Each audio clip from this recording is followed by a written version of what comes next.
魏无羡接过毛巾，这条毛巾散发着一股清冷的檀香味，他不客气，先把脸埋到了毛巾里，嗅到一股安心的异味，再用这毛巾头发、脖子、胳膊和腿擦了个遍，这才抬头说了句谢谢。蓝忘机早已不在他面前了，旁边的桌上书本已经翻开，那人正安静提着一支笔写字，听闻谢谢二字，也没有停止书写，只回答了一声不必。魏无羡2次从人家的专属自习室跳窗而过，纵使脸皮千般厚，也知道现在是人家的高考攻坚阶段，平时插科打诨的话语一下子全吃到了肚子了。他抱着毛巾，迈开长腿，小声说：“那你好好看书啊，我保证不再打扰你了。毛巾洗干净，我给你送回来。”自习室的门被悄无声息关上。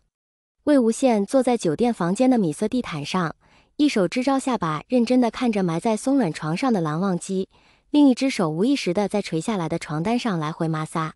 刚才事情发生的太突然，也没来得及仔仔细细看这人。如果说8年前他完全没有意识到自己喜欢着蓝忘机，现时现下他是非常确定自己的心意。在没有蓝忘机的8年中，一开始他没觉得有什么，也没有过多思考过这个人到底在他生命里有着怎样的角色，只是日子越久，脑海中的蓝湛不但没有模糊，反复更加清晰，如同被海水冲洗过的沙滩，藏在下面的贝壳被潮起潮落重新翻找出来，每一枚都不曾错过。面前这人紧闭着双眼，长长睫毛投下一圈阴影。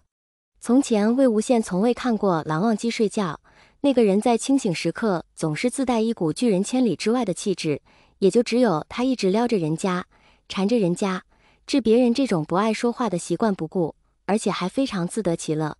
魏无羡伸出摩挲床单的手，在空中慢慢空描了一圈蓝忘机的轮廓，饱满的额头，好看的眼睛，高挺的鼻子，以及看起来非常柔软的淡色的唇。好想亲一下，不知道是什么滋味的。魏无羡这样想着，慢慢俯身下去，离那人脸庞近的能够感受到鼻息的热度，带着一点点酒香，和多年前就非常熟悉的清冷檀香。然后余光落在蓝忘机左手无名指的简单银戒上，这戒指算不上做工精致，倒是有一点粗糙，跟蓝忘机身上一看就是量身定做的精致西装千差万别。他深吸了一口气，阻止了自己的想法，最后只非常轻的用食指在那人的嘴唇上轻碰了一下，的确很软。魏无羡觉得自己酒喝的有点多了，食指这轻轻一点，让他更深陷其中，无法自拔。他望着点过蓝忘机唇的食指，一时竟然怔住了。这算什么呢？8年前他被蓝忘机拉黑的时候，他还毫不在意，还在心里默默燃起了你也不理我，我也不理你的斗志。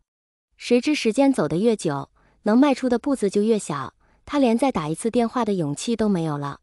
刚进入大学的他，身边一下子多了很多好看的女生，她们似乎都觉得自己很有意思。他也曾觉得跟他们说说话、开开玩笑、莺莺燕燕环绕也挺好玩，但是次数多了，突然就会想念起来聒噪的他说话的时候，在边上认真聆听、一言不发的蓝忘机了。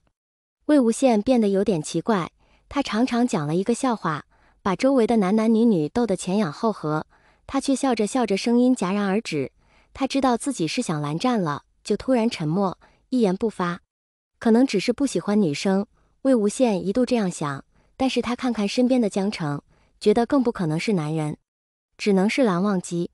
魏无羡后来就认命了，他想他这辈子可能只能就喜欢蓝忘机了。然而这却是他被人家拉黑2年后得出的结论。太晚了，不是吗？而现在更晚了。魏无羡放下轻抚过蓝忘机嘴唇的手指，双眼无神地盯着那枚毫无花纹的戒指，似乎再看一看就能把戒指融化掉。魏无羡的心一揪揪的被抓起来，让他觉得难以呼吸。该走了，他想。从地毯上站起来，刚刚碰过蓝忘机嘴唇的食指带着的一点温度，转过身的瞬间就把他体内的酒精全部给点着了。他觉得有点天旋地转，还未待他迈步，一双胳膊把他环住了。去哪？这声音清清冷冷，但在魏无羡的遐想中，居然带了一丝委屈的音调。他想，他莫不是幻听了？蓝忘机居然这么快就醒了，他幻想自己掰开这双手臂，头也不回地走出房间。而现实里，他一动未动，魏无羡垂下眼眸，盯着那人左手刺眼的戒指，小声说：“哪也不去，就在这。”这声音可能真的太小，以至于蓝忘机下一个动作就是强行掰过了他的脸，四目相对。蓝忘机浅色的眸子上蒙了一层水汽，淡色的唇紧紧抿着，那熟悉的味道又一次铺天盖地地充斥了周遭。太近了，魏无羡想，再这么近，我可要把持不住了。蓝忘机没给他把持不住的机会，他跟魏无羡对视了一会，就抓住他的手腕，把人踉踉跄跄带到了房间的酒柜旁，用一只手不太熟练地掏出2个酒杯，然后又拿出一瓶红酒，很豪迈地说：“喝酒。”